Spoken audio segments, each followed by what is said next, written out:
Kansilado ang lahat ng flights sa NAIA ng araw na yun dahil sa masamang panahon. Mag-iisang oras nang ina-announce yun, ngunit hindi pa rin natinag sa kinauupuan niya si Ralph. Magkahalong kaba at panlulumo ang kanyang nararamdaman. Kanina lang ay excited siyang nagdadial para ipalam kay Sheena na ngayong araw sa halip na kinabukasan ang flight niya patungong Davao dahil nakasingit siya sa mga chance passenger. Pero hanggang saan nabutan ang naturang announcement ay hindi pa rin niya nakontak ang nobya. Napudpud na yata ang daliri niya sa kada dial sa kanyang CP, ngunit maging si Mercy ay hindi rin niya makontak. Kinontak din niya kanina si Attorney Noble para sana hingin ang cellphone number ng overseer at ng head guard na nakatalaga sa Hacienda Calderon, pero busy ang CP ng abogado. Ang sekretary na lang nito ang kanyang kinontak. Nalaman niya ang going pa lang final hearing ng huling kasong hinahawakan ito. Nag-iwan nilang siya ng message na mag-return call ito sa kanya. "Excuse me sir, may inaantay pa po ba kayo?" Magalang na tanong ng gwardiya. "Wala, pinapatila ko lang ang ulan at uuwi na rin ako." "Pwede ko kayong mag-stay dun sa coffee shop?" "No thank you." Tumayo na ang binata at binitbit ang kanyang traveling bags palabas ng departure area. Mga PAL personnel na lang at mga gwardiya ang nakikita niya roon. Siya na lang marahil ang napakaraming pasahero kanina ang hindi pa nakauwi. Sumakay siya sa unang taxi huminto sa kanyang tapat. Nagpahatid siya sa nirerentahang apartment sa Makati. 3:00 ng hapon nang makatanggap siya ng tawag mula kay Attorney Noble. Pinakiusapan siyang mag-usap sila sa bahay ni Sheena sa Pasig. Sa tagal ng paglilingkod ng abogado sa pamilya Calderon ay parang magkapatid na ang turingan ng dalawang babae kahit pa mahigit 10 taon ang tanda ni Lola Amalia kay Attorney Noble. Maagang nabiyuda si Attorney Noble, walang anak. Nang mamatay ang kaibigan, pinarentahan nito ang lupa at bahay sa Parañaque at doon na tumira sa bahay ni Sheena para tumayong ina ng dalaga. Wala pang 20 minutes ay nasa harapan na ng isang malaking bungalow ang taksing sinasakyan ng binata. Matapos bayaran ng driver ay umibis na siya. Agad na bumukas ang gate na bakal bago pa man siya makapag-doorbell. "Tuloy po kasi sir, inaantay po kayo sa salas ni Ma'am Margie." Magalang na wika ng matandang kasambahay. Bakas ang pag-alala sa mukha ng abogado nang makaharap ito ng binata. In her 50s pa lang pero parang lampas 60 na ito sa sobrang stress. Marahil na naidulot ng bigla ang pag-uwi ni Sheena sa Hacienda Calderon. Pagkatapos ng hearing kanina ay agad akong tumawag sa kanila sa Davao. Hindi ko rin sila nakontak, maging ang mga CP ng 5 gwardiya at ng mga kay out of coverage. Naglaalala na ako, Rab. Baka kung ano nangyayari sa kanila roon, lalo na kay Sheena. "Kalamayin niyo ho ang loob niyo, tita. Baka nawalan lang ng signal dahil sa sama ng panahon." Pangaalo niya. Pilit itinataboy ang nararamdaman din ka ba? Sana nga. Maluhaluhang sang-ayon ng babae. Napailing ang binata sa nakitang takot sa mukha ng abogada. Hindi maipagkakailang tunay na ang turing nito kay Sheena. Kung hindi lang niya kilalang mahusay at matapang na abogado ang kaharap, iisipin niya isa lang itong pangkaraniwang bayan. Mahina ang loob at dependent. Isang pagre-rebelde sa akin ang ginawang ito ni Sheena. Malungkot na pahayag ni Attorney Noble. Dama ko na noon pa, 5 taon nang nakararaan, nung natuklasan niya ang pagsisinungaling ng kanyang lola sa totoong estado ng buhay nila. Napatiimbagang si Ralph. Ilang araw pa lang niyang nalaman ang bagay na yun. Kung hindi pa nagpanik ang abogado sa biglang pagkawala ni Sheena, hindi pa niya nalamang langit at lupa pa lang ang agwat ng katayuan nila sa buhay ng nobya. Ang una naging reaksyon ay makipagkalas na lang sa nobya. Intimidated siya, naliliit. Sa kasalukuyan niyang estado sa buhay, may tuturing na nasa trying hard state pa lang siya. Sakaling mang makuha niyang inaasahang promosyon sa kasalukuyang pinagtatrabahuhan, wala pa rin iyon sa multi-million na minano ni Sheena. 4 na taon na sila halos na naging magnobyo. Kumbagay malalim na ang kanilang pinagsamahan. Kilala na nila ang isa't isa, pero hindi man lang nabanggit ni Sheena ang tungkol sa katayuan nito sa buhay. Noong nakarang araw nang tumawag siya sa cellphone ng nobya, ay gusto na sana niyang isama sa sumbat niya ang tungkol doon. Pero nadaig yun ang sobra niyang pagmamahal at pag-aalala sa nobya. Nalaman din kasi niya mula sa abogado na hindi lang pala 20 hectares kundi mahigit 300 hectares ang lawak ng Hacienda Calderon. "Ikaw naniniwala ka rin ba sa sumpa, iho?" Pukaw ni Attorney Noble. Personally ay doon, buntong hininga ang sagot. Pero ayon sa mga ipinagtapat mo, na ipinapagtapat din sa iyo ng lola ni Sheena, baka ako rin noon. Ayaw maniwala kay Amalia. Malimit niyang sabihin sa akin ang kung pwede lang niyang pigilin ang pagdating ng taong 1990 ay gagawin niya. Iyon daw kasi ang 13 kaarawan ng anibersaryo ng kamatayan ni Romano, ang kuya ni Ruel. Nangyari nga ang kinatatakutan niya. 1990 nang sabay mamatay sa isang aksidente si Ruel at si Mara. At nang malapit na ang 2003 na siyang pinanggangambahan niyang mamamatay siya, nagpa siya na siyang ibenta ang Hacienda Calderon para walang posibilidad na makapunta ron si Sheena at nang maputol ng sumpa sa ang kanila. Pero ang ipinagtataka ko lang, bakit huli na ng balangin ng matandang ibenta ang Hacienda?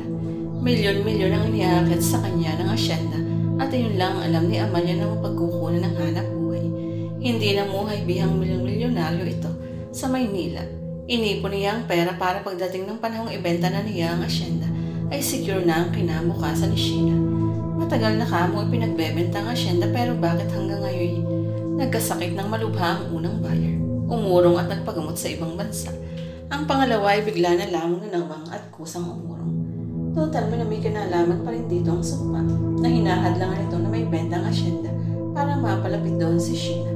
Ewan ko Ralph, who knows, baka nga isang paraan para maganap ang sumpa at ngayon naroon na nga si Sheena.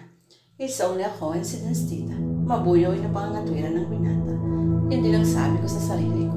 Puri muli akong nangamba nang bigla na lamang tumawag sa akin si Oka noong nakaraang buwan matapos mamatay ang kanilang ina at sabihin magre-resign na sila pareho ni Sonia. At itong huli lang ay namatay na rin ang kanilang ama. Can't you see? Sunod-sunod na nawawala ang mga tapat na katiwala ng pamilya Calderon. At nang malaman ito ni Sheena, walang paalam na pumunta si roon. Buhay pa bang Don Rodrigo na yun? Nag-imbista ako nung nang iuwi namin sila ang labi ni Amalia. Kahit ang mga taga-ron ay hindi rin alam kung patay na o buhay pa ito. Ang huling kita raw nila noon sa Don ay nung may inuwing isang sanggol sa villa mula sa pagbabakasyon nito sa Maynila. What a mystery. Napapailing na lamang binata sa malabong kwentong narinig. Sinubukan niyo na hubang tawagan ng security agency sa lungsod ng Davao? Hindi ba doon kinuha ni Oka ang 5 security guards na siyang nagbabantay kina Sheena, pag-iiba ng binata? Sinubukan ko rin pero talagang walang signal doon. Makulimlimang mukhang sagot ng abogada. Kumusta na ang pala ang kaso, tita? Muli niyang pag-iba. May pananalo pang kaso. Walang bakas ng kasiyahan sa mukha ng abogada. May tuturing kasing malaking achievement ang makakamit nito mula roon. Isang untouchable na kasalukuyang gobyerno ang kanyang maipapakulong. Marami pang naipagtapat ang abogado sa binata tungkol sa buhay-buhay ng dalaga. Ang iba ay paulit-ulit na lamang dahil sa tagal ng kanilang pag-uusap. They are killing time. Inaabangan nila ang pagpanumbalik ng signal sa Davao upang makatawag na kina Sheena. Pero hanggang sa magsawa na sila sa kada dial ng kanilang sipi, ay bigo pa rin sila. Sa palagay ko ay kailangan mo muna ang pahinga, tita. Suhestyon na Ralph. Tatawagan ko na lang ho kayo kung ano. Ako ang unang makakontak sa kanila mamaya. Mabuti pa nga siguro eh. Malungkot na wika ng babae. And by the way, I'll start packing up tonight para kung okay ng weather bukas, makakasama na rin ako sa'yo. Good decision, tita. I'll keep you posted.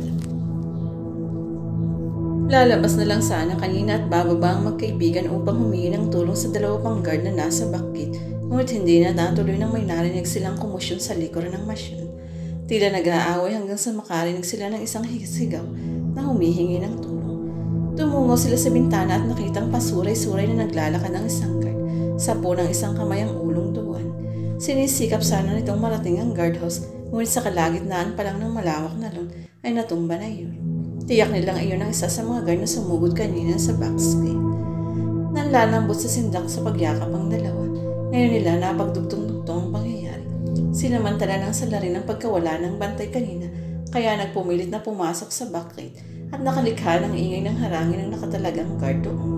Nang maabutan ng mga responding gwardya, ay nanlaban at napukpok sa ulo ang gwardya. Tiyak din nilang may masamang nangyari sa isa pang guard dahil hindi na rin nila ito nakita pa. Sino ang salarin? At sino ang kumuha ng mga sipi nila at laptop? Baka mga makapakawalang tauhan ng Monte Claro. Nalaman na nilang nandito ka na. Ngayon na naniniwala si Sheena na nanganganib nga ang kanyang buhay, pero hindi tiniyak kung sino ang kalaban niya. Kung ako ang pakay nila, sana'y kanina pa nila sinira ang pintuan at pinatosok na tayo rito. Oo nga lalo pat walang magpoprotekta sa atin ngayon. Si Aling Sonia, siya na lang ang pag-asa natin. Bukas pa ang balik niya, Mercy. Mangiyak-iyak sa takot ang dalaga. Sisigaw tayo, hihingi tayo ng saklolo. Palagay ko'y maririnig tayo ng mga dadaan dyan sa tapat ng gate nyo o ng mga tao sa paligid, diba? Oh mercy, forget it. Hopeless sagot ng dalaga. This is a private property. Sina Mang Oka at Aling Sonia lang ang pwedeng pumarito. Ang pinaka-compound ng asyenda namin ay naroon kina Mang Oka. Doon dumadayo ang mga manggagawa. At diba, almost half kilometer ang layo ng kabahayan mula rito.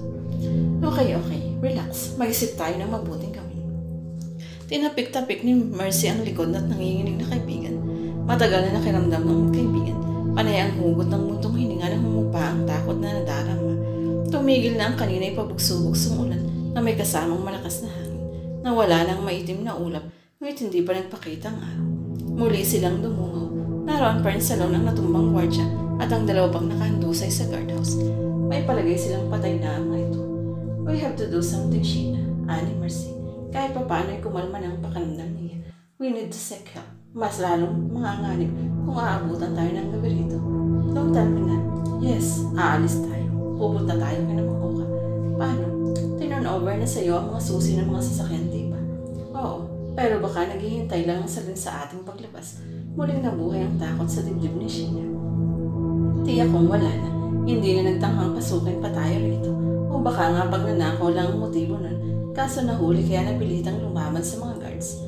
Hindi na kumbinsido si Sheena sa sinabi ng kaibigan. Ganon pa mas nasasaisi magbakasakali kaysa sa abutan nga sila ng gabi sa mansyon. Mahirap ang lumaban kung nakakubli sa dilim ang kalaban. Maging si Mercy hindi rin kumbinsido sa hinala.